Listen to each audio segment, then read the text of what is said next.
Assalamualaikum warahmatullahi wabarakatuh.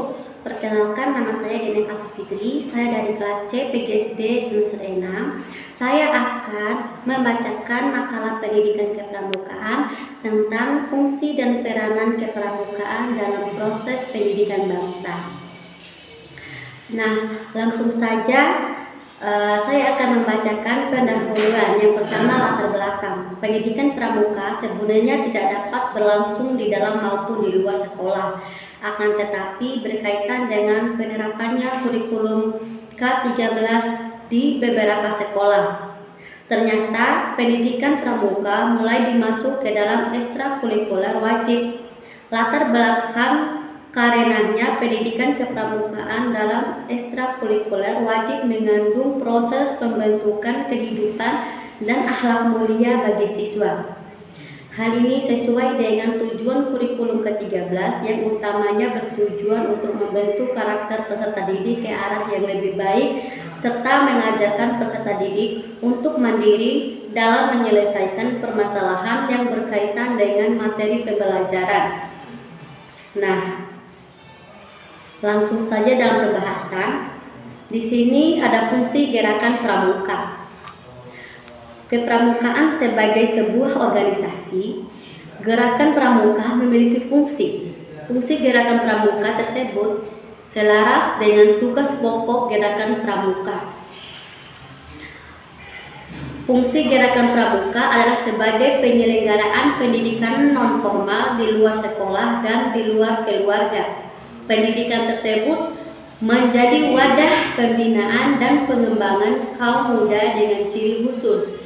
Ciri khususnya adalah penerapan prinsip dasar kepramukaan, pendidikan non-formal. Gerakan pramuka juga berfungsi sebagai wadah untuk mencapai tujuan gerakan pramuka.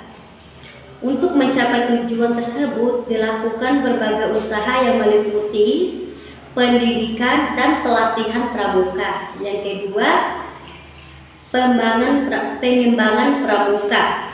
Yang ketiga, pengabdian masyarakat dan orang tua. Yang keempat, permainan yang berorientasi pada pendidikan. Pendidikan kepramukaan diartikan secara luas sebagai suatu proses pembinaan yang mengalirkan sumber daya manusia pramuka, baik sebagai individu maupun anggota masyarakat. Sasarannya adalah menjadi mereka sebagai manusia mandiri, peduli, bertanggung jawab, dan berpegang teguh pada nilai dan norma agama, bangsa, dan masyarakat. Untuk itu, kepramukaan berfungsi sebagai bagi peserta didik permainan yang menarik, menyenangkan, dan menantang serta mengandung pendidikan. Terus, bagi pembina atau orang dewasa bekerja sebagai pengabdian untuk mencapai tujuan pendidikan kepramukaan. Yang ketiga, bagi masyarakat bekerja sebagai alat untuk mencapai sasaran dan tujuan dalam kehidupan berbangsa dan bernegara. Oleh karena itu, penyelenggaraan pendidikan kepramukaan harus disesuaikan dan diselenggarakan dengan kebutuhan, kondisi, situasi, dan perkembangan masyarakat. Yang B, tugas pokok gerakan pramuka. Adapun tugas pokok gerakan pramuka utamanya adalah untuk melaksanakan pendidikan bagi kaum muda di lingkungan luar sekolah.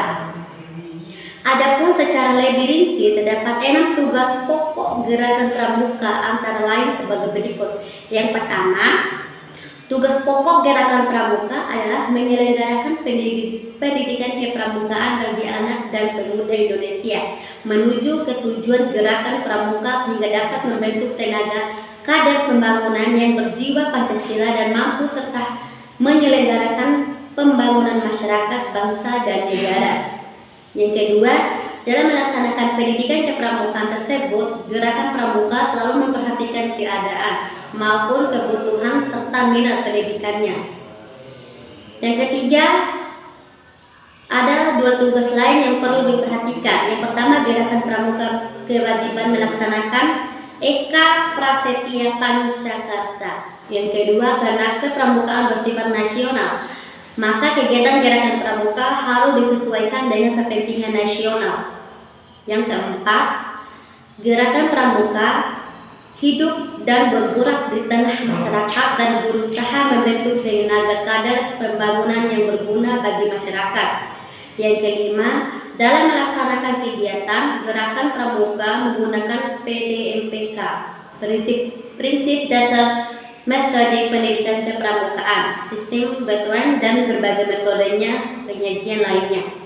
Yang keenam, sasaran yang ingin dicapainya dengan pendidikan kepramukaan itu antara satu, kuat keyakinan agamanya, yang kedua, tinggi mental dan moralnya, yang ketiga, sehat segar dan kuat jasmaninya, yang keempat, cerdas, tangkas dan terampil, yang kelima, berpengaruh luas dan dalam, yang keenam, berjiwa kepemimpinan dan patriotik, yang ketujuh, nasional dan peka terhadap perubahan lingkungan.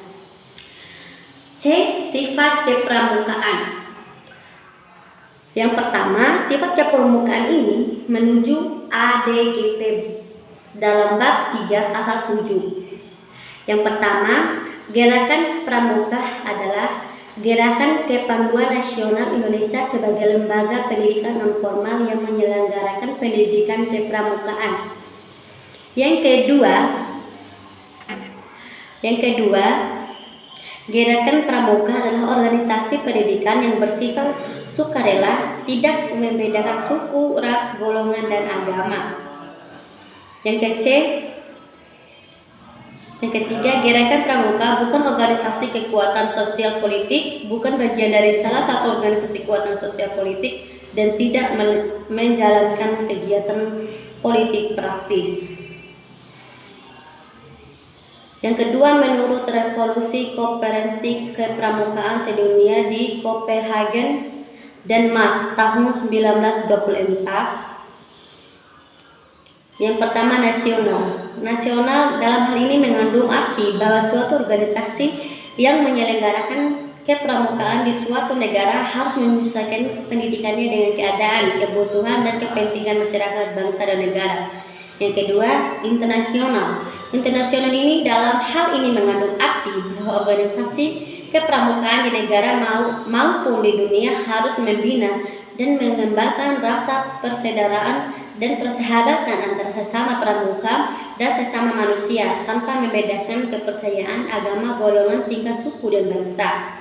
Yang ketiga, universal. Universal dalam hal ini mengandung arti bahwa di mana di dunia ini dalam melaksanakan pendidikan kepramukaan itu akan selalu didasarkan pada prinsip dasar metode kepramukaan sebagai landasan universal. Yang kedua, peran kepramukaan. Yang pertama, sebagai wadah pendidikan karakter anak muda, kepramukaan adalah sebuah proses pendidikan di luar lingkungan sekolah dan di luar lingkungan keluarga. Sementara itu, gerakan pramuka adalah lembaga pendidikan yang memenuhi syarat dan memenuhi pendidikan untuk anak, remaja, dan pemuda di rumah dan di sekolah, di mana fungsi pendidikan ini belum dimiliki oleh lembaga pendidikan lainnya. Yang kedua, membentuk kepribadiannya yang mudah beradaptasi sesuai dengan lembaga gerakan pramuka, yaitu nyur atau kelapa, yang merupakan tumbuhan yang bisa tumbuh di mana saja. Pramuka dapat membantu peserta didik untuk beradaptasi dan menyesuaikan diri dengan sekelilingnya. Yang ketiga, menciptakan karakter penuh tanggung jawab. Kepramukaan juga mengajarkan peserta didiknya untuk bertanggung jawab dan dapat dipercaya. Yang keempat, peningkatan ketakwaan pada Tuhan Yang Maha Esa. Salah satu dasar atau acuan dari gerakan pramuka adalah meningkatkan ketakwaan pada Tuhan Yang Maha Esa. Hal ini tertuang dalam bab 2 Anggaran Dasar Gerakan Pramuka pasal 4 tahun 2009 yang berbunyi, gerakan pramuka mendidik dan membina kaum muda Indonesia guna mengembangkan arah dan ketakwaan kepada Tuhan Yang Maha Esa, sehingga menjadi manusia yang bertakwa, berkepribadian, dan budi luhur. Yang kelima, Membentuk watak dan akhlak yang mulia masih berkaitan dengan poin sebelumnya. Dalam anggaran rumah tangga Gerakan Pramuka disebutkan bahwa semua kegiatan Gerakan Pramuka diarahkan untuk membina watak pribadi dan akhlak mulia para anggotanya. Yang keenam, menumbuhkan rasa percaya diri dan kebangsaan, dan kegiatan kepramukaan juga akan membantu menumbuhkan rasa percaya diri dan kebangsaan dalam diri para generasi muda. Yang ketujuh, peningkatan keterampilan bekerjasama. Kegiatan-kegiatan dalam kepramukaan didominasi oleh kerjasama kelompok, alih-alih bekerja sendiri-sendiri. Yang kedelapan, peningkatan rasa empati. Ketika para peserta didik telah terbiasa bekerja sama, maka akan tumbuh pula rasa empati di diri mereka. Yang kesembilan, menanamkan nilai-nilai kejujuran dalam pramuka. Terdapat dasar dharma pramuka, itu 10 sikap yang harus dimiliki oleh para anggotanya pramuka. Yang 10, membuat kemerdekaan dengan kegiatan yang bermanfaat. Akhir-akhir ini kita sedikit khawatir dengan perkembangan generasi muda yang acuh tak acuh dengan kemajuan negara dan justru mengisi kemerdekaan dengan kegiatan-kegiatan yang tidak bermanfaat. Bertiga, penutup. Kesimpulan, yang pertama, fungsi Gerakan Pramuka. Yang pertama, bagi peserta didik, permainan game yang menarik, menyenangkan, dan menantang serta mengandung pendidikan. Yang kedua, bagi pembina atau orang dewasa, berfungsi sebagai pengabdian untuk mencapai tujuan pendidikan kepramukaan. Yang ketiga, bagi masyarakat, berfungsi sebagai alat untuk mencapai sasaran dan tujuan dalam kehidupan berbangsa dan bernegara. Oleh karena itu, penyelenggaraan pendidikan kepramukaan harus disesuaikan dan diserasikan dengan kebutuhan, kondisi, situasi, dan perkembangan masyarakat. Yang kedua, ada tugas pokok Gerakan Pramuka, utamanya adalah untuk melaksanakan pendidikan bagi kaum muda di lingkungan luar sekolah. Yang kedua, saran. Yang pertama, untuk calon pendidik diharapkan mampu menanamkan jiwa kepramukaan dalam diri sendiri serta harus telaten dan penuh semangat dalam proses penyampaian pembelajaran.